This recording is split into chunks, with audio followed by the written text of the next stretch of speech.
Ladies and gentlemen, welcome to episode King Griffey Jr. of 10. Wow, Shoe Booty Sports. I threw myself off there.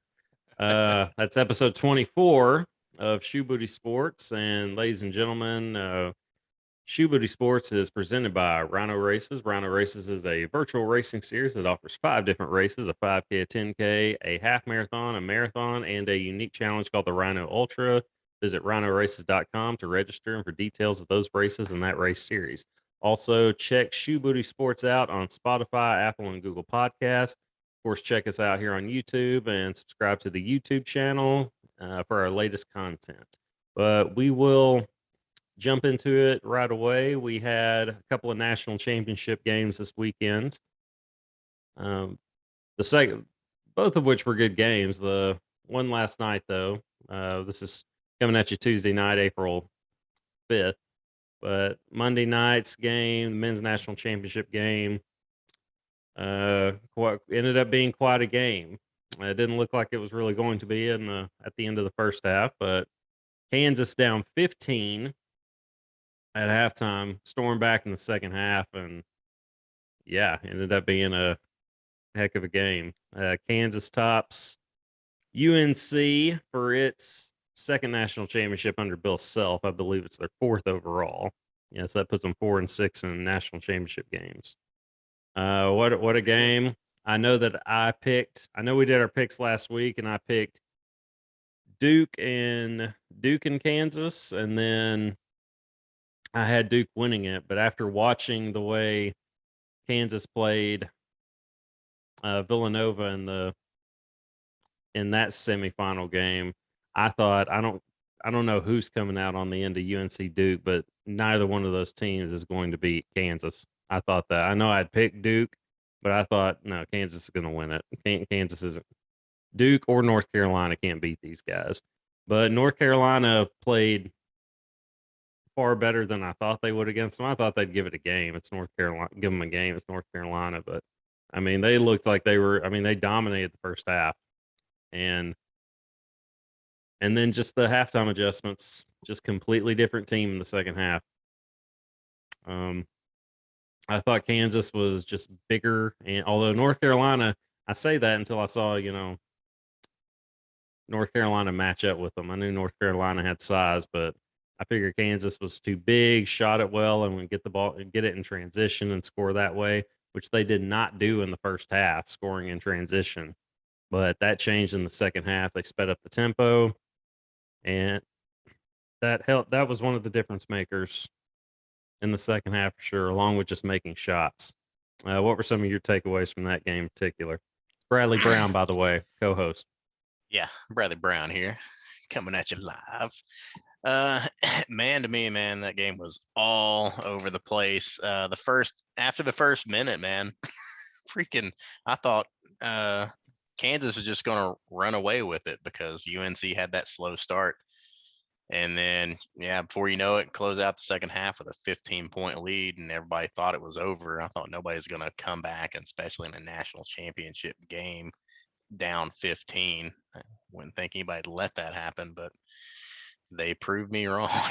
That's for sure. But gamer runs, and congratulations, Kansas. It was like a game. It seemed to me like the game was drunk. That's what it seemed like to me. Yeah, it's fair. And this is the thing. You look at the clock. Kansas came back and tied it in less than 10 minutes into the second half. They weren't even 10 minutes into the second half. Of course, it's a 20-minute half, but I looked at the clock. It was like 10:46 left in the game, and Kansas had tied the game. So they did it quick. Just a completely different team. And gosh, I cannot remember the Armando. What was the guy's last name for North Carolina that got 21 boards against Duke before fouling out in the national championship game? Baycott or I'm gonna give it a Google real quick. Yeah, guys, we do this. We have to get on the He Google. deserves to get his name right. I mean, it's if he would have been, if he would have been like 100% healthy on that ankle, like Well, and he wasn't coming into the game, No, he obviously wasn't due to coming in his the injury. game. But if he just think if he was, I mean, if that would have made that big of a difference, I mean, I don't Ifs think and they would have came back buts. from 15. But, oh yeah, for sure. Yeah, because I mean, But we didn't. nobody made excuses for LeBron in 2015 when it was him versus the Warriors. Everybody Yeah, just looked at it and LeBron lost again. It's like, yeah, and he also didn't have Kevin Love or Kyrie and still made it a series. So, yeah, no new crying Jordan meme come out of this UNC loss. although I was a little surprised that um when he re-injured it essentially at the very end of the game, Kansas didn't push it. They Yeah, almost showed mercy. They were like, well, let's get him off the court first. I remember thinking, I don't think they would do that for you guys. nope, Like I wouldn't do it. nope, I would no, continue to play. yep, But I mean, that's just part of it. I mean, it's of course sportsmanship and all, but yeah, it worked out for him in the end. So it did. But it was just going and into they the tried to give game. it away, Going man. into the game, I thought, yeah, we'll go into that. But going into it, I thought Kansas was the better team. Just seeing them play the way that they handled Miami and seeing them the way they handled Villanova, I just thought they're too big. They defend too well. They shoot well, and they're very good in transition. I just thought they were the better team, and they were. But man, North Carolina put up a fight. But yes, like you said, Kansas almost handed it right back to them. It was a good design play, but the guy Yep. just did not stay in bounds for what and stepped out twice. Like he stepped out right away and then obviously did it like 3 steps later. Like, what are you doing, man? Like, but Oh man. yeah, so Bill Self, his first national championship since 2008. Do you remember that one? The Chalmers three at the end of the game to beat undefeated Memphis. Derrick Rose and Cal and that crew. Yeah. Yep. Feels like a long time ago because it was. It was. Yeah. Yeah. So yeah, that was and that Memphis team was good. But yeah, it was a heck of a game. Kansas tried to give it away at the end, but I thought the better team won. And I mean, what does that say necessarily? I mean, gosh, about Bill Self's like, and that was the another difference maker to me. You got a Hall of Fame coach, and not saying Hubert Davis can't coach or anything, but that was clearly some big time adjustments by Kansas at the half that North Carolina had no answer for.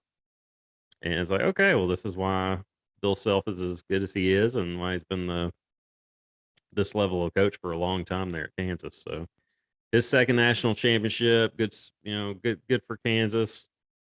Because that's the thing, Kansas is. I always kind of considered them a blue blood, one of the blue bloods, and I feel like the rest of the college basketball world did too, but they kind of have veered off from that conversation.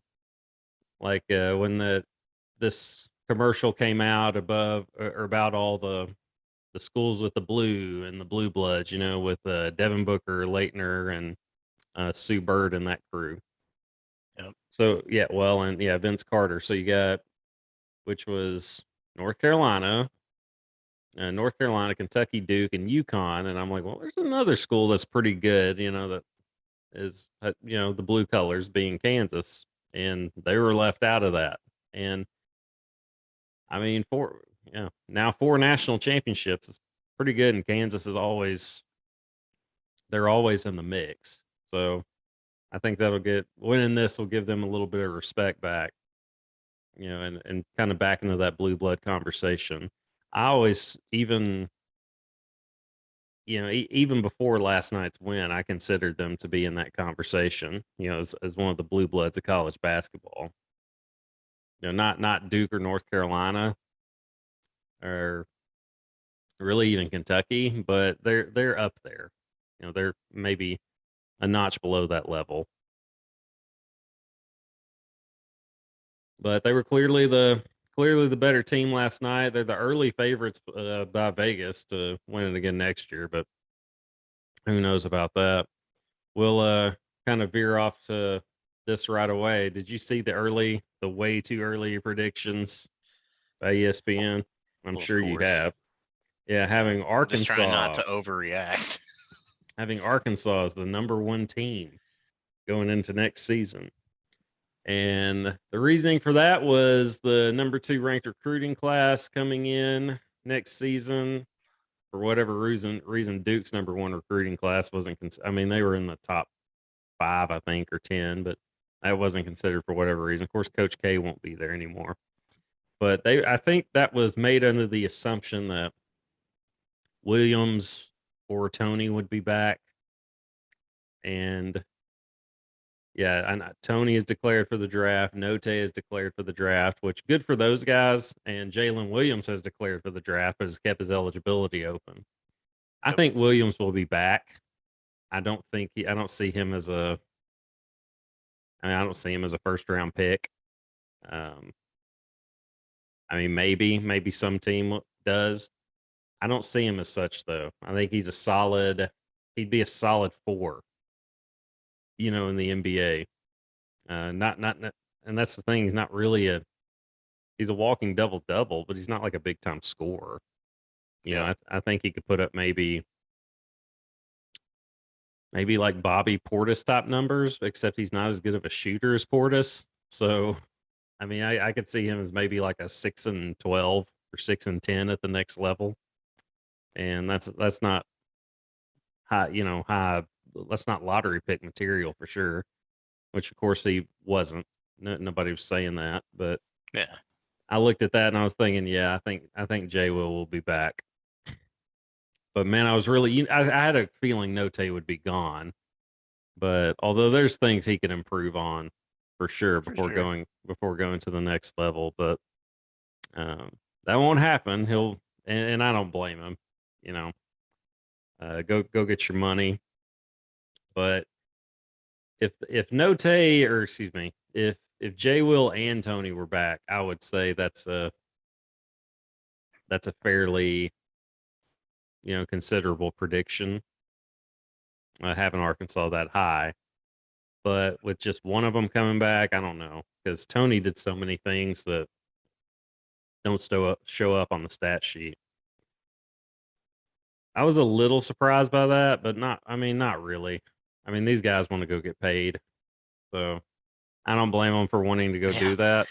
Yeah, if I was as talented as those guys, yeah, I would do the same thing. Yeah, man, it would have just selfishly you would like to see those two come back though, and just see what they can do with this crop coming in. And but go get your money. I totally get it. But as far as just what I think of that, them being ranked that highly, a couple of takeaways. One, I don't necessarily believe it. I don't necessarily believe that they're that good or will be, but at the same time, it's like it shows how far Arkansas has come just in the short time Musselman has, led the program. Arkansas has respect on its name again. And back-to-back Elite 8 appearances will do that, but it's almost like it's revived just the way that they were viewed in the mid 90s, as this powerhouse program. Of course, back-to-back national championship games, 94, 95, winning it all in 94 over Duke. But it's like it's woken up the national media again that okay, Arkansas is back. It feels like to me. So whether I agree with the with the prediction or not, who cares, right? I mean, even ESPN acknowledges, hey, this is just for fun. It says a lot. Yeah, it says a lot about the way the program is viewed. So it says a lot about the way the program is viewed, and pretty cool to see Arkansas back on the national stage, and especially since Musselman. That's the thing; they're losing guys, but nobody has taken advantage of the transfer portal better than Eric Musselman has since it's become a thing, since he's been at Arkansas. He has absolutely owned it and knows exactly what he's doing. It's how he got Tony, Wade, Amude, all these guys, all these just studs. And you're thinking, man, where did these guys come from? You know, and that's how. So I think that's pretty cool to see him that high and see him talked about. So how did you feel about it when you saw it, or did you even really No, I care? seen it. I seen it. It is a way too early prediction. It's It's for not set in fun, stone you or know. anything. Yeah, it's for fun. It makes you feel excited, but then again, you can't get overly excited. You can't buy into it. I'll believe it when I see it, but yeah, I'm excited Yeah, people are talking about us. it's what it I mean, is, you know. Like I said, it was just for fun, but of course that got everybody in the world talking about it on social media, arguing for or against it. Of course, what won't do that these days? But it's just cool to see them talked about or thought of on a national stage, like outside of Arkansas again at that level. So that's pretty cool to see. Um, but yeah, we'll see what happens. Basically, I'm not buying into it, but no, we'll show the women some love now. Did you watch the national championship game Sunday night? I did not. No. South Carolina and UConn. I did. I watched the thing from start to finish. It was fairly predictable. And that's why I immediately, when we made our picks, I didn't even think about it. I was like, number one up in the top left corner of the bracket was South Carolina. I was like, South Carolina that round and the rest of the rounds. They were just that much better. They were just that much better than everybody else. Leah Boston, Don Staley. It's a crew. I believe the final number was South Carolina was plus 23 on the boards over UConn, and that's gonna get you a dub every time. And there's no way you can overcome that. They were just too big, too athletic. That little point guard they had ended up with like 24 or something. She was excellent. That team was excellent.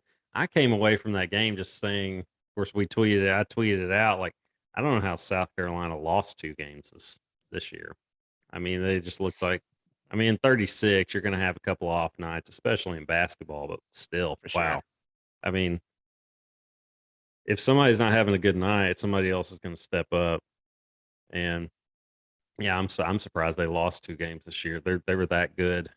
UConn fought, and that's the thing. I was pulling for UConn. Like I found myself pulling for UConn, which I thought was funny because I've always just like anybody but UConn, on the women's side. Because Yeah. I always naturally go for the underdog. Apparently, when I don't have a dog in the fight, and if you're going up against just a dominant program, you get fatigued. You get fatigued with it. UConn had like 3 or 4 straight seasons where they didn't lose a game. Like I'm tired of that. Let's see something else. It's an old story. Even as much as I love Brady, loved Brady and him in New England and even in Tampa, I was a little Brady fatigued. Like Shut your mouth. as far as the Super Bowl, like a little bit. Like I was pulling for them, but when I saw it was the Rams and Bengals, I was like, okay, it's a new story. Like it's somebody else's turn. Like, and I was intrigued by that. It's like you know what I'm saying? It's like I know what you're saying, but you give me if I get a shot to watch Tom Brady go for ring 8, go for, much rather watch that. yeah, Uh, I was pulling for Brady. Don't get it twisted. oh, I know. Like, yeah, don't take my words and twist them up like a pretzel. It was yeah, but like when they lost and it ended up being the Rams and Bengals, I thought, well, this is kind of nice. It's kind of refreshing. It's a new story. I kind of want to see something else sometimes. So yeah, it was cool to see. So it was cool to see South Carolina become the program that they did. But then here's the other thing. I was surprised this was only their second national championship. I thought they had more than that under Staley. They've been in it. They've been to the Final Four, numerous times during that stretch. But Yeah, I I thought thought they had they, picked up at least one more. I thought they had like 2 or 3. But yeah, last night or Sunday night was just their second. But yeah, just their second.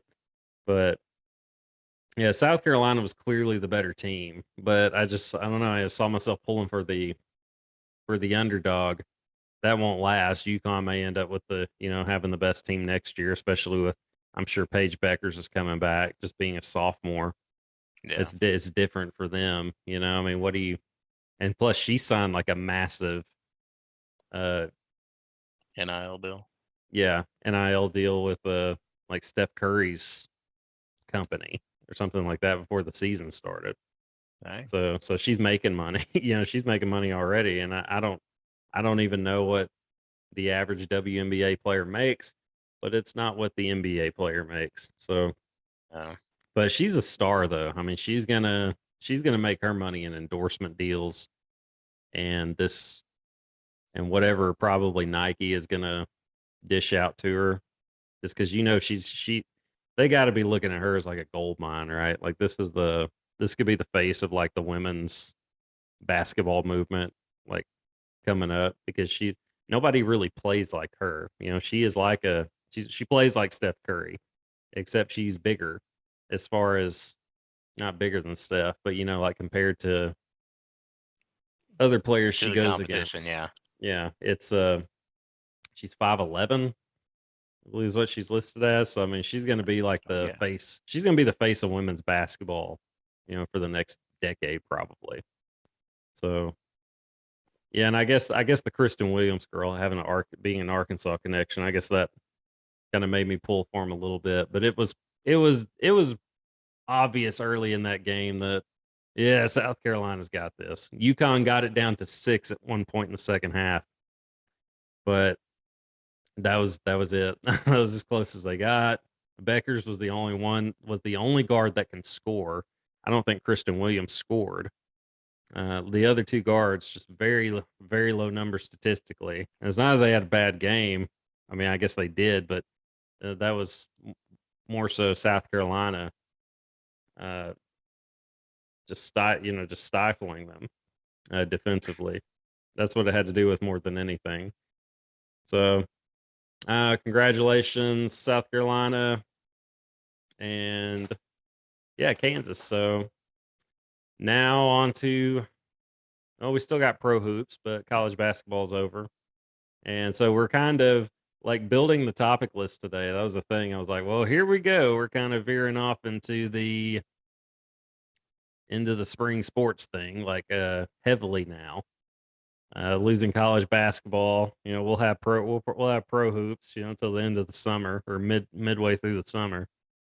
But golf action.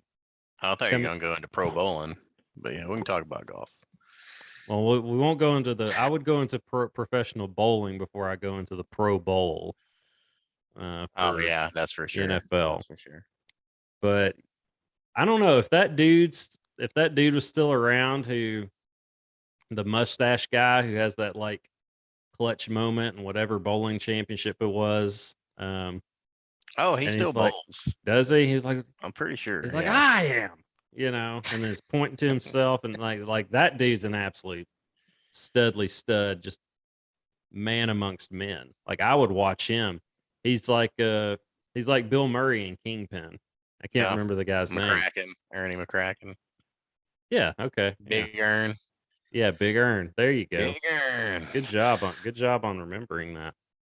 Hey, I can remember stuff sometimes. Well, I mean that guy.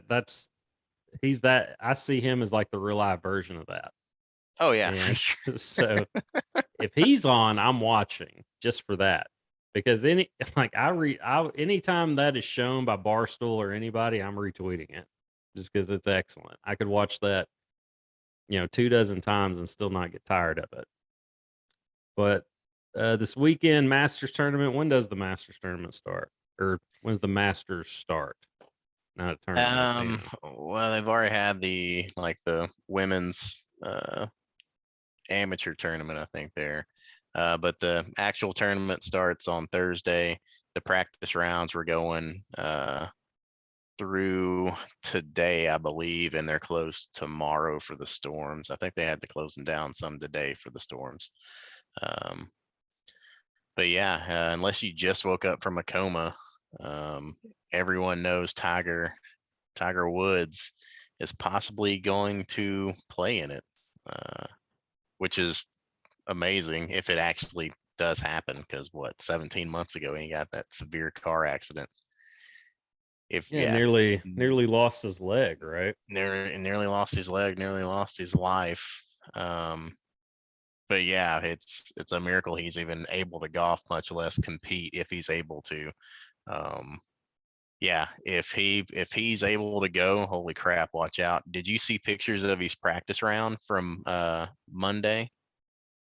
I saw him swing. I saw him, driving the ball and things like that. They said he was quoted. Somebody, can't remember who it was quoted as saying he looked phenomenal out there. What? I can't. Yeah, but it's a practice round. There's not really, you don't really have crowds following golfers. It looked like people were following him on a Sunday afternoon when he has the lead. He has had a just grove of people just following him anywhere he went. I mean, hell, he had maintenance workers about running people over in golf carts, trying to watch him swing, just get a glimpse of how he looks. But yeah, if he's able to go, holy crap, that's big. Well, this is the extent of I appreciate golf. It's so hard to play, at least for me, or just from the looks of it. But and that's probably why I never really got into it, just playing it, just because it's hard, and I want something to become a little more natural to me. But it's the only time I've sat down and watched golf, like a major or anything like that, was like I sat down, I watched it, like the whole thing was Tiger at the Masters, and it was 2019 when he won it. Yep.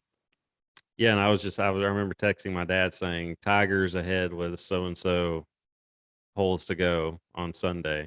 And of course my dad was like, just immediately tuned in. And yeah, I had my niece with me. I was like, Haley, this is a big deal. And she's young. She doesn't know. She didn't care. But I mean, she sat and watched it, like we all did at that age. Yeah. I was like, this is a big deal. So Tiger being in it, I will tune in just for that. Just the less than casual golf fan, I will tune in just to watch Tiger. Has there ever been a game time decision for golf? I've not ever heard anybody use game time decision. I mean, that's essentially what it is. He's like, as of now, because he could wake up with that. That's the thing. I saw him. What I saw mostly, I saw him, just taking some practice shots, just dropping the ball.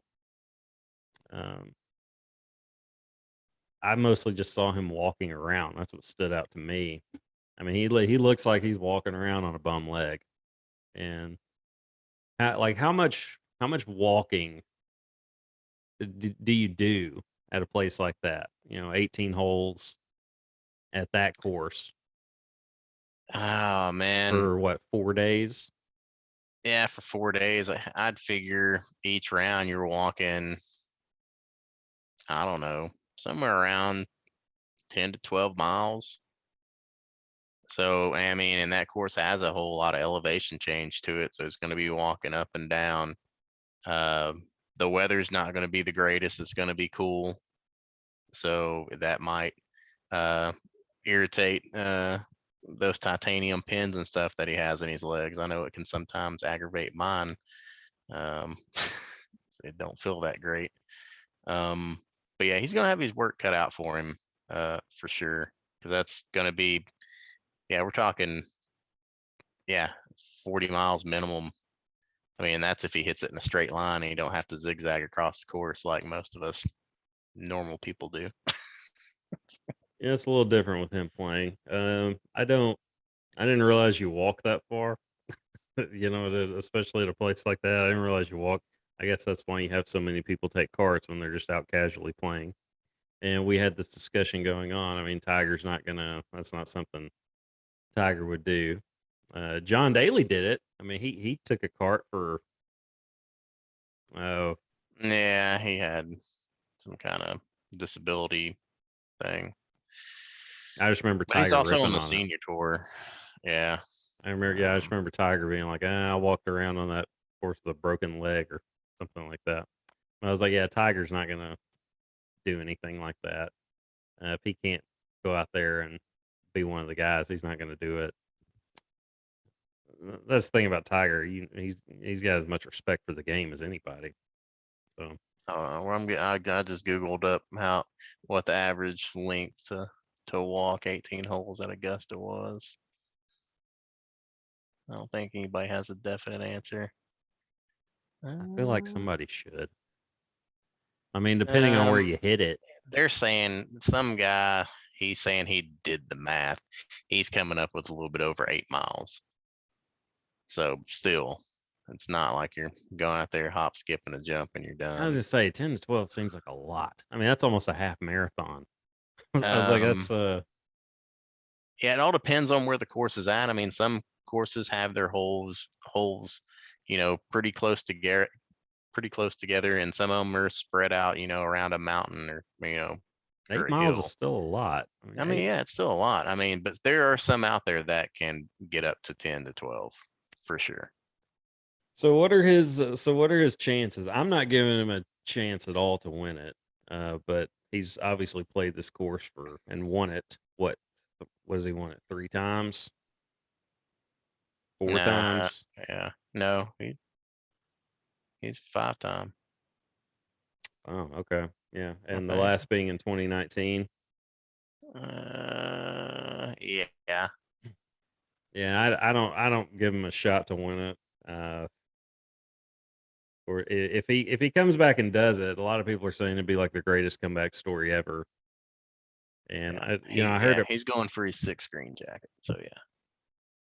Once and was it Ben Hogan who nearly died after getting hit by a bus or something like that and coming back and winning a major? I think, yeah. So yeah, I don't know. I can't confirm that, but I yeah, believe somebody, yeah, that sounds familiar. I believe that's the case. So I don't know if it'd be bigger than that, but it would be up there for sure.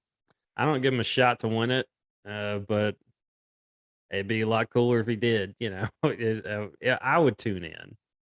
I may tune in Sunday. Anyway. Actually, I don't know that I will. I'll be up there in Northwest Arkansas with you all, but I know we'll see what happens. I might tune in a little bit for it. If Tiger's in it though, I'm most definitely watching. So Not saying that he doesn't have a chance. I mean, you can't But say yeah, he it all doesn't. depends on it all depends. Yeah, he's not going to play unless he feels he has a chance, which I know I've seen on TV today. He feels like he has a chance and he feels like he can go. Um, but yeah, it just all depends on how well his body holds up, especially if he makes the cut, which I'm sure he's going to make the cut. But yeah, it all depends on how he looks on Saturday. If Saturday he's still looking, decent and he's hanging in there and he's close, don't count him out on Sunday. Well, I guess he's got a chance, but I don't give him much of a chance to win it. So that's my question. What are the chances you give him of winning it? 5%, 10%, 25, 50. Oh shit. I don't know. Realistically, yeah, Oh yeah. probably like a maybe a 5 to 10% chance, or I don't even know. That's real generous. I mean, I wouldn't go over 7, but you want to say, oh man, he's in it, and blah blah blah. But I mean, realistically, yeah, it's It's probably wishful like thinking. 4%. I was gonna say 4. I was like, I'll give him a 4% chance. There's so many good young golfers now. There are, but It's that is a course where course knowledge is a big time factor. You don't necessarily have to be the longest as long as you know how to play that course, it really pays off. It really pays its dividends. And Helps to have two they've made some legs, though. changes. Yeah, that helps too. But Because seeing him walk around, I was like, I mean, he's doing the best he can, but I mean, he's noticeably limping, or just not limping, but like hobbling. It's I don't even know if hobbling is the right word, but it just you could tell he's injured that leg. Put it that way. no, But okay, yeah. So we'll give Tiger a 4% chance, but it'd be a lot cooler if he 4.333 repeating, of course. if he hung in there till or through Sunday. But anyway, should be fun to watch. We'll see what happens. Okay, and in other news, St. Peter's junior guards Doug Edert, Daryl Banks III, and Matthew Lee are all entering the transfer portal. Entering the transfer portal is nothing out of the norm for college students these days, college athletes. But this came 1 week after Coach Shaheen Holloway left to become the Seton Hall head coach, returning to his alma mater. So it's probably fair to say St. Peter's isn't going to, make the same type of run next year. I think that's probably a safe bet. But there's definitely going to be some interest for those three after the after the tournament that they had. I didn't realize this. Of course, I didn't see, I didn't watch any of St. Peter's during the tournament. Just because I just kept being surprised that they were still in it. I was Yeah, like, oh, they beat Kentucky. Oh, they beat this other team. Whoa, they beat Purdue. And I actually did enjoy that because of, just me talking about Purdue always just coming up short in the tournament, it seemed like. But yeah, it's I'm sure they're going to get some interest from some bigger programs. We'll see what happens, but uh, probably not who's to going to say hear they don't from the. follow him to Seton Hall? Yeah, that's possible. I would guess so, right? I That's mean, that's possible. naturally that's what you would think would happen. All three of them, I don't know, but Yeah, that'd be tough. But I mean, yeah, it could happen. Yeah, it could happen. We'll see. I'm sure one or two of them could do that for sure, but be something to keep an eye on because Seton Hall is always in the tournament. yeah, They're always in the tournament. They're always in that 8 or 9 seed spot in the tournament. It seems like every year. That's just they're like Creighton. Like Creighton and Seton Hall are always in that 8 to 10 seeding spot every year, just consistently there. Which, by the way, Creighton got like a lot of love in the way too early rankings. That surprised me a little bit. I was like, wow, they're that high. Um, I know they're one of those consistent teams always in the tournament, but yeah, they're getting a lot of love for what they're expected to do next year. But in other hoops news, we will jump to the NBA now. LeBron out tonight, Tuesday night, as the Lakers face possible elimination, which I'm surprised they still haven't officially been eliminated with their like 31-46 record or whatever it is. yeah. But yeah, the Lakers being one of the older teams in the league, which is just the LeBron effect at this point. And we'll talk a little bit about what Magic Johnson had to say on Get Up, I believe it was, ESPN this week. LeBron, he basically given the blame to LeBron for, and this was all news to me, DeMar DeRozan not coming to LA, instead going to the Bulls and making noise. And we see what kind of team the Bulls have with a former Laker, Lonzo Ball, and a guy that could have been a Laker, their best player, uh, DeRozan. Well, up there was Zach LaVine, but key player for the Bulls. That and then you saw how Magic laid it out is the team that they had in mind building around them was going and signing DeMar DeRozan, signing Buddy Hield, another just excellent perimeter shooter, and then hanging on to Alex Caruso and Contavious Caldwell Pope, their two best defenders. If Magic said they'd be playing in the Western Conference Finals. I don't know about that, but I mean, they definitely be competing. That would be a squad, significantly better than they had. But then they said that the DeRozan deal got nixed when LeBron and Camp started talking to Westbrook. I don't know how anybody, LeBron is, I don't know. LeBron as a GM is essentially like Jordan as a GM. They just overly talented people just don't seem to be able to put a team together. They just don't have the eye for it. And Elway put together a heck of a team in Denver. A lot of that was just he modeled the team after what his Super Bowl teams were. He saw Peyton just getting eaten alive, and Peyton wanted control of the offense and just wanted to go out and sling it every play. And Elway's like, I got to a Super Bowl, won 2 of them by having a strong defense and a strong run game. And so that's what Elway built. And then sure enough, as Peyton is, basically, just kind of trying to think of the word, as he's just trying to get through his clear last season in the league, ended up being. Like Peyton was one of the weak spots on the offense as opposed to the strength. And he did just, Elway did just that. He built a strong run game and a strong defense around him, and sure enough, got him a Super Bowl. But LeBron as GM has not gone well, at least in the last couple of years.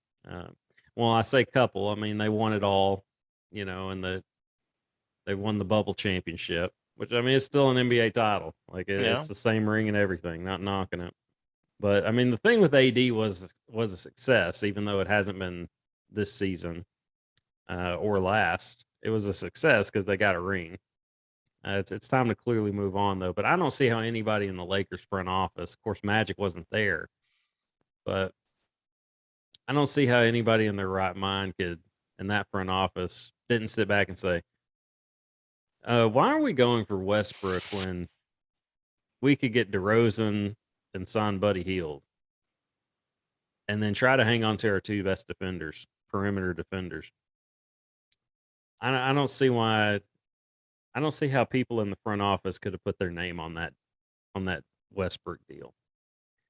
And that's the thing is that's what's so frustrating about it. This isn't news. Like anybody outside of the Lakers organization said this isn't going to work. Like this isn't. You're surrounding. I remember first hearing about it, and I was like, "Why?" Yeah, I admit. I mean, I didn't think it would work, but I didn't think it would be this bad. I don't think anybody thought it'd be this bad. Like this is comical bad. This is, but I did not think it would work.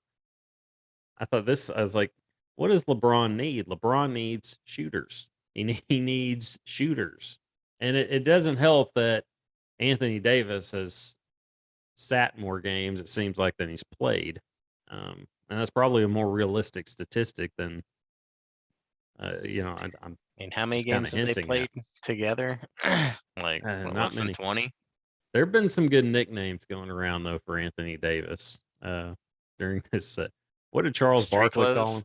Yeah, Barkley called him street clothes. Yes, that was the best one, dude. Here's another one. Anthony Data Davis. Yeah. That was one of my favorites. Who said that one? I remember hearing that one, but man, somebody tweeted that out and as like a suggestion on the Dan Patrick show. Shout out Dan Patrick. Data Davis. Yeah, but it was Anthony Data Davis. That was one of my favorites. But yeah, street clothes is another good one. Of course, Barkley's gonna, and that's just, I mean, that's what it's been. Did you hear about what AD said though?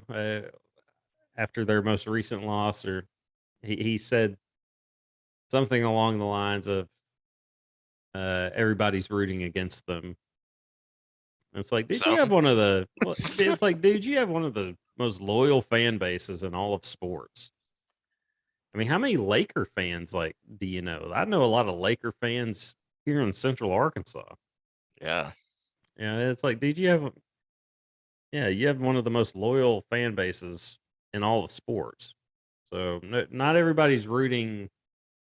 People are probably at this point rooting for you to, be shipped off, but which will probably happen just because it's not Yeah. working now. He can't stay healthy, and it's just not working now. But it worked. I mean, it was worth it. You got a championship. You got number 17 or 18 or whatever, however many it is at this point. They tied Boston. I know that. I believe it's 17 championships. We'll fact check that later. But if what Magic is saying is correct, then I wouldn't see why he would go on national television and lie about it. Yeah, they dropped the ball on that. Like that Yeah. is on LeBron. Big time. Yeah. You're talking, gosh, you can get a player like DeRozan, a perennial all-star that can shoot like that, and also Buddy Hield, and keep your Yeah. defensive players. What, But instead, you went what out and got Westbrook and let those guys go. Yeah, this is on you, LeBron. what I say the percentages was a couple weeks ago whenever we talked about this, like 70% LeBron, like 30% Lakers. I think he It's said more like like 50. nah, I think maybe like 60-40 maybe. I don't think he gave it that. But regardless, Eh, go back and anyways, listen, and then come back to us next week. I'm not gonna do it. Just not happening. Uh, yeah, it's definitely went up. It's crept up. It's 80-20, if not 85-15. I'm gonna go a solid 87-13. 87-13. All right. Yeah, because this is how anybody in their right mind. And well, I see, and I don't. No, I'm gonna pull it back. I'm gonna go. 82.5.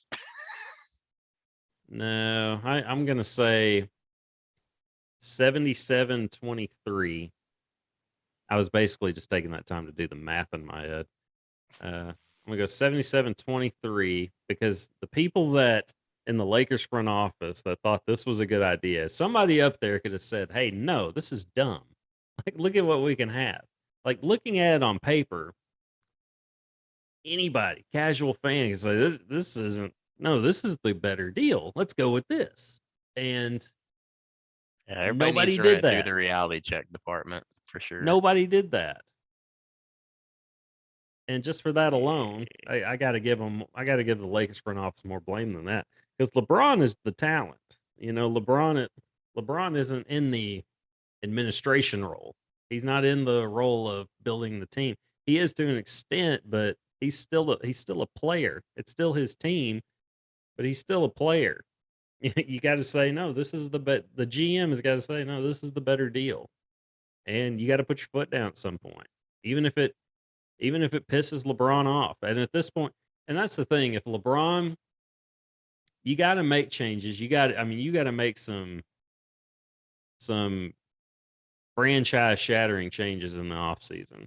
If you're the Lakers, you got to shake this thing up. You got to get younger. And if LeBron's not going to be okay with it, you got to look to trade him. If I'm the Lakers front office, it's about the franchise. It's about the brand. Which, by the way, I'm gonna start. As soon as I can, I'm gonna start watching the Winning Time. Yeah, I've HBO been meaning Max. to look at that, man. It looks cool. Yeah, Looks good. and it's from what I hear, a fairly accurate portrayal of the teams they had at that time. But if LeBron's not okay with it, you got to move on from him. Look to trade him. Yep. He's 37. He's got a couple good years left in him. I mean, he's playing at an all-time level this season. Dude. He's still LeBron. I mean, He's putting out the numbers and they're still I know I'm just losing, sitting here dogging him, but he's an incredible player. He's the closest thing to Michael Jordan we've seen, different kind of player, but as far as just level of greatness. He's gosh, I mean, he's playing at an all-time level now. I've never seen his shot better than it is right now. And when he's out there, right? I mean, that's the thing. He's missed a lot of time too. And which has become the norm during that Adam Silver, era as the commissioner of the game of the league. It's it's just it's become okay for like star players to sit out games, just be healthy scratches for rest, and which is something Jordan never did. As Jordan No, famously said, somebody out there is for the first time seeing Michael Jordan play. And yeah, he thought of that. He thought of them and just went out there and, of course, gave it his all every night. Did he play as long as LeBron? No. But just having that kind of, you can understand wanting a break if you're Jordan and kind of going through that three-peat and then having your father, tragically killed and all that. I would need some type of mental break too, I would think. But that's another topic for a different day. yep, LeBron is, yeah, he's gonna have to be okay with letting management do its thing. You're sure you can have your input, but what was it that reportedly LeBron wanted to do in Cleveland? He wanted to give up Kevin Love for Carmelo Anthony, or at least he was saying if we got to do this, do it to get Carmelo Anthony. Which your face says it all, which would have been another dumb move. I never heard that, dude. That'd have been, yeah, I Well, see, wouldn't have that's the done thing. that. Cleveland was like, no, we're not going to do that. Uh, LeBron could not have handled the Cleveland situation any better. Uh, as far as leaving and coming back when he did, he played that perfectly because So they he could were have he could have never, handled the leaving a little better, right? The announcement. Take yeah, my town South Beach. minus the decision. He handled it great. Uh, yeah, the decision was quite the black eye on his, Remember all on the build his up, and I'm like, legacy. that's it? Take town South Beach, really? Yeah, an hour-long special. Dude. Yeah, that was You could tell he thought it dragged was out. much. He thought it was way too much, but It was a nice idea. Like we're gonna raise money for which they did. They raised a ton of money for like the Boys and Girls Club of Akron or something. Uh, yeah, that like it was a good idea on the surface, but it wasn't. Like it was. It's like yeah, it goes for a good cause, but man, this is very egotistical yeah. It's like inviting and everybody to watch you break up with your girlfriend. yes, I mean essentially it was it was clearly a bad move and one he Uh, wouldn't repeat. But yeah, that was what I mean is leaving when he did was smart because yeah. Cleveland got better. Cleveland Yep. ended up in the and you saw how good that showed how great LeBron was. Look at how Cleveland and Miami both did with and without LeBron. Miami instantly dropped off when he went back to Cleveland, True. and Cleveland tanked. I mean, not on purpose. I mean, just went No. just straight set because they weren't a good team. That was like the worst finals team ever in 2007. It was LeBron who beat the legendary Pistons and that starting five. It was LeBron. I mean, I remember watching that game out on Dixon Street and just the game it was LeBron versus the Pistons. And and I mean, that was all-time greatness. That was as great as anything Jordan ever did. And maybe greater. I mean, it was that incredible. Eh, And yeah, that team didn't belong in the finals. You could see them when they got there. Just they're out taking pictures with. They got cameras out, like recording it. I mean, they're just thrilled to be there. And yeah, and they almost won a couple of games against a much better Spurs team. But it Yeah. wasn't. I'm getting off topic, but him leaving and letting them get some number one draft picks, getting Kyrie Irving, and then coming back and then getting Kevin Love. I liked Wiggins. if it were me, I would have tried to have kept Wiggins and just kind of built around that. But for the time, it probably was the right call to just go get Kevin Love. They paid a lot for him, Oh yeah, but he's big time around that it point. was more than I would have paid. But I mean, it was probably the right call, just because Wiggins wasn't ready to. He just wasn't ready. He wasn't ready to be a big time contributor yet on a championship team. And going out and getting Kevin Love, even though Kevin Love didn't really do much in the finals, he kind of did just enough. He basically became, the year they won it, a perimeter player. Of course, he didn't play the first year they made it because of Kelly Olynyk's, arm drag takedown on him, during the playoff run against the playoff series against the Celtics, I believe it was. But uh, yeah, LeBron played that perfectly because he was actually paired with another superstar in Kyrie Irving and a really good role player in Kevin Love. And it's like, wow, you can see what you do when you can see what can happen when you can actually put talent around LeBron. The greatest player of this generation, top 2 player ever. And it was the 16 finals was the best finals performance I've ever seen.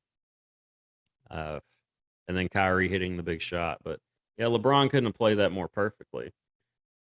But in the GM role, somebody should have nixed that. Somebody should have nixed that in the front office for the Lakers. And they didn't. So that's why 23% of it is on them. But LeBron, you still get 77 of it. All right, we'll jump to baseball now. Opening day is Thursday. Hey, all right. As I sip my coffee. Didn't think it was ever going to get here.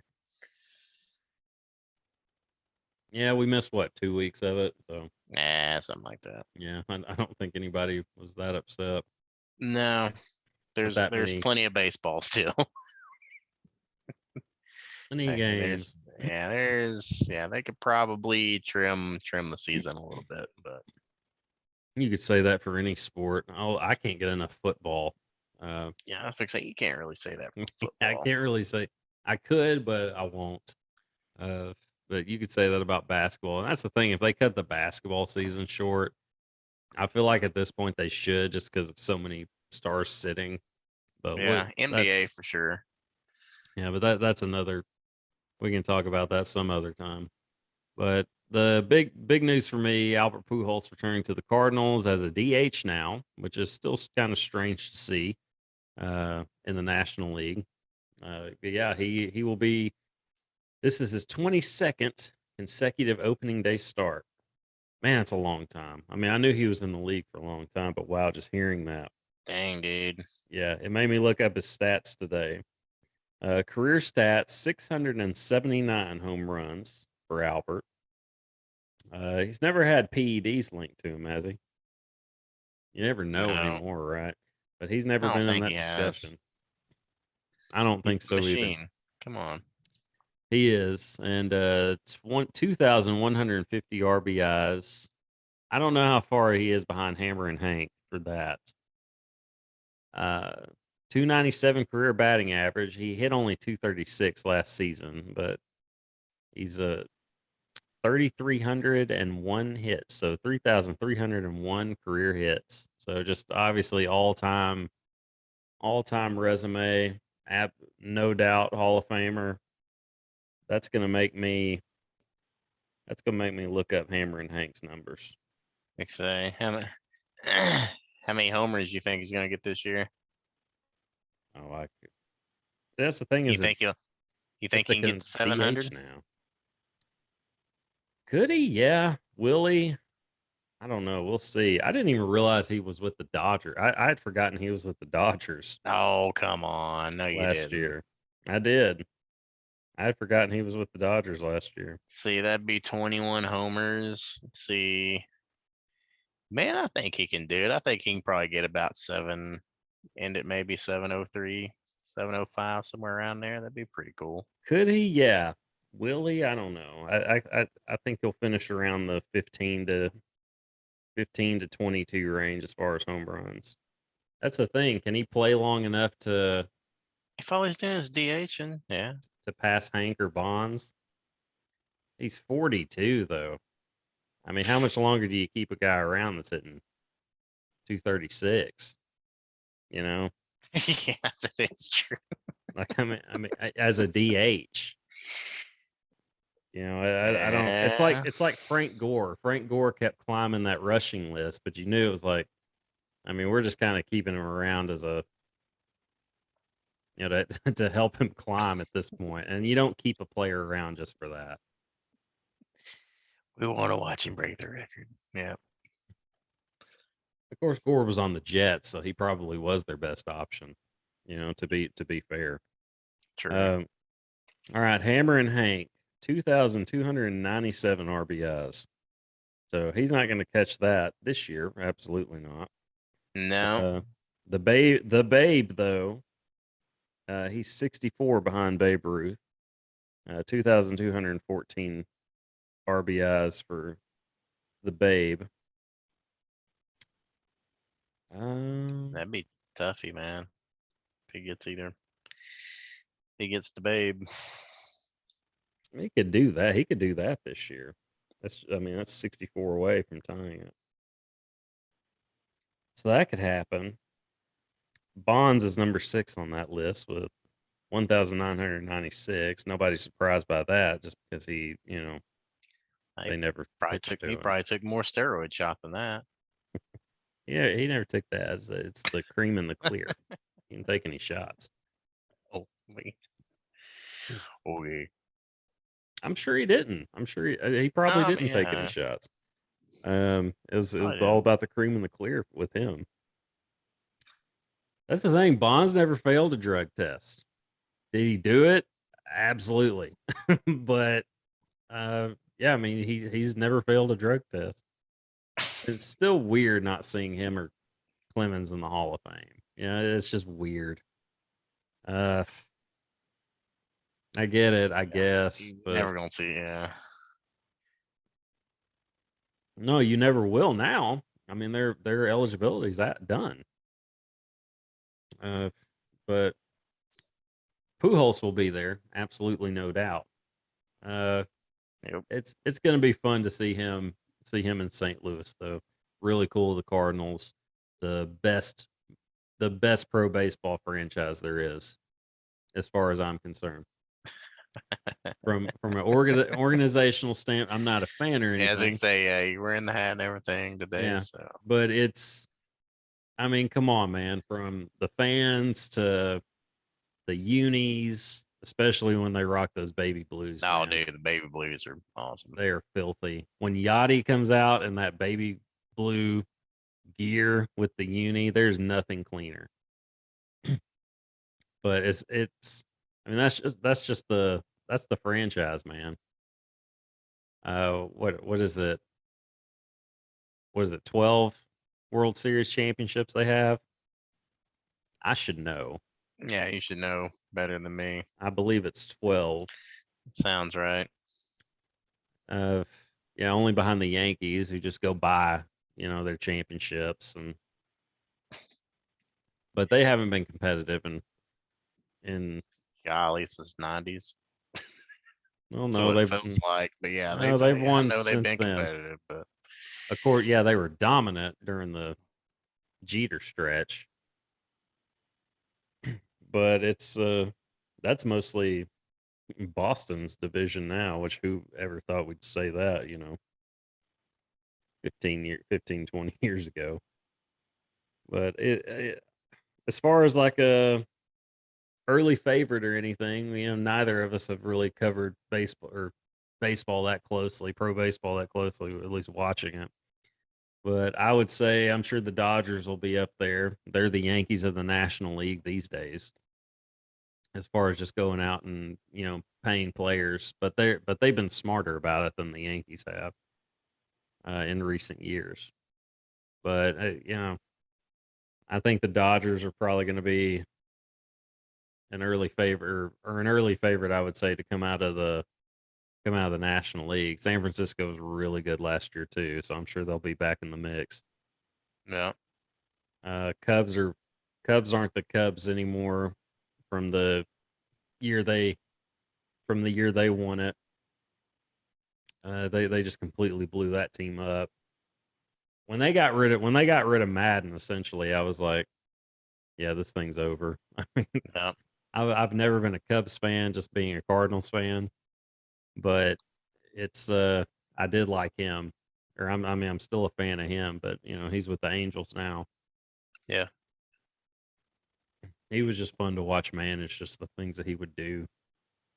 But as far as who comes out, I'd say the Dodgers are probably a favorite.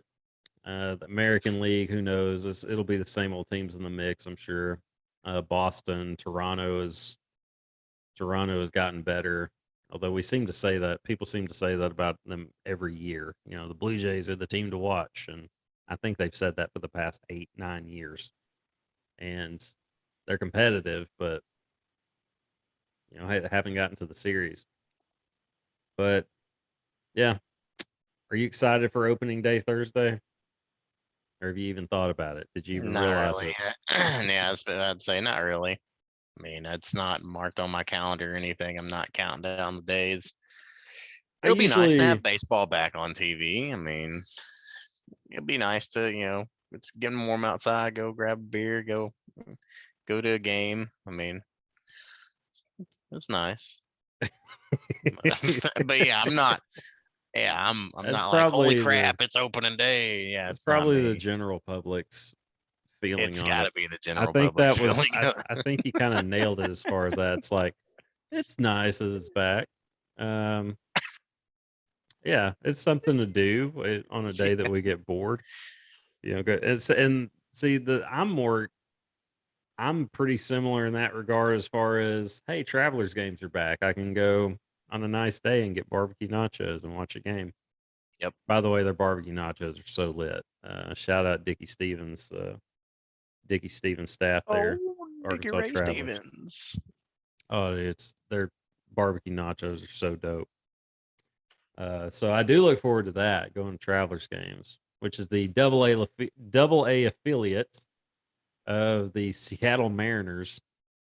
What? Yes, the Travelers are the double A When did affiliate they of the Mariners now. when did they switch that up? A few years ago. Yeah. Yeah. Whatever. Yeah, I mean, they don't have any control over it. But yeah, Nope. when we were young, they were for the Cardinals, so it was even cooler then. And then they go to the Angels, and now they stay west, just in the Northwest. Which it was cool because when I first moved back to this area, I got to go see Mike Trout play like the first weekend I was back here, so that was cool. He went 0 for 4. But you looked up at his stats and was like, wow, well, that guy must be pretty good. And yeah, he went 0 for 4 that game. And then gets called up like 2 days later. Like literally got called up to the show 2 days later, and then just took the league by storm. So Dang. yeah, so a cool story that I get to tell, like, hey, I got to see Mike Trout play. And And he sucked. he did that day. But looking at his stats, you're like, wow, that guy must be really good. Oh So, man. but I'll probably tune in a little bit, and then I'll have something else to do, and then I'll go do that. But we'll see what happens. But all right. And did we talk about Bruce Arians? I think this happened like the next day, like after Yeah. we podcast last week. Bruce Arians going to the front office Yeah. for the Bucks. It's been covered to death. But it's still worth talking about. Quit that yawning. You got to become a coffee drinker, man. Oh. Or you just stick to your Mountain Dew. You still drink Mountain Dew? No. I thought the other day of remember the YouTube video I sent you I tried this one chili, set my mouth on fire, drank a 2-liter Mountain Dew. Golly, dude. Yeah. Yeah. I thought of that Yeah. the other day. Yeah. I know it just randomly popped in the head. Now I'm gonna search for that dang video. Yeah, and the guy's facial expression after just made 2-liter it Mountain Dew. and then just looks off to the side and grins like an idiot. But he was a great interview though. All right, so Arians to the front office. They're saying him and Tom are saying it had nothing to do with their relationship. We're all calling BS on that, or I am at least. I'm sure you are as well. Yep. Yeah, so um, that's essentially our coverage of it. We agree with everybody else. All the reports. It's probably BS, but um, I don't know. I don't know if it's a good move or not. We'll see. Todd Bowles is a heck of a coordinator, and if he's just going to essentially say, "Here, Tom, handle the offense," maybe it will be for the best. We'll see what happens. But Yeah, we'll see. all right, but and NFL draft will be coming up in a few weeks, but we'll cover that when we get to it. All right, so what is going on this weekend in the sports world and in our lives? I couldn't even tell you what's going on this weekend. Probably baseball. So I'll be headed to your hood. College baseball would probably be the biggest thing going on this weekend. Yeah, when is Tennessee and Arkansas going to play at some point? Because I would be interested in tuning into that series. Tennessee's won like 119 games in a row. It seems like they're the number one team in the country right now. Arkansas is sitting behind them at number 2. Yeah, I don't know. You'd think at some point. I mean, of course, who knows? The way the schedule is this year, they might have to maybe luck out in the SEC tournament or something. Yeah, well, I'm coming to Northwest Arkansas this weekend, running the Hog-Eye Marathon. Shout out Hog-Eye Marathon. My first marathon, the first one I ever did was the Hog-Eye back when it was in Fayetteville. Also the only time I've ever puked from conditioning, but I at least finished first or finished before vomiting. So I'll get to do that again. It's going to be it might end up being my last actual Hog-Eye Marathon. Probably just switch to the half from here on.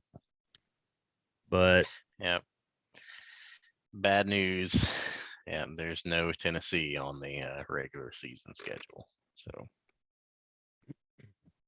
that's a bummer. Maybe in the tournament.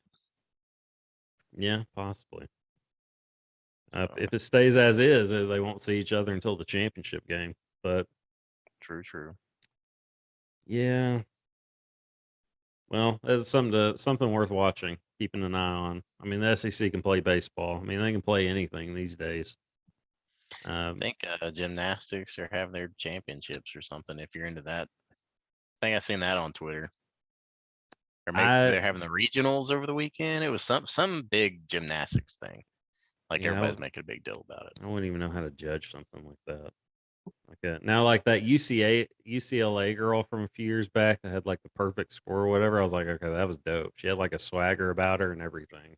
There's been a couple of them, I think, but I couldn't tell you the difference.